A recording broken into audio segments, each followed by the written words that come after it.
Hi friends, ఈరోజు మనం linear moment discuss చేద్దామండి.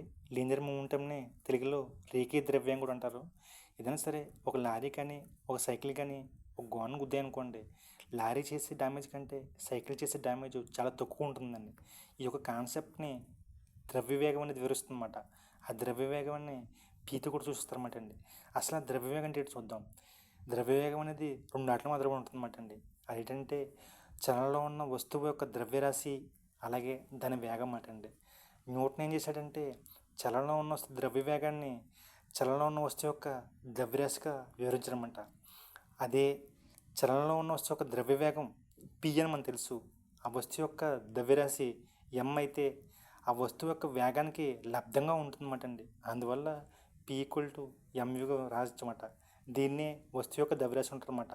ప్రతి వస్తువుకు ద్రవ్యరాశి ఉంటుంది కాబట్టి ఆ చలనంలో ఉంటే దాన్ని ద్రవ్యవేగం అంటారన్నమాట. అర్థమైందా?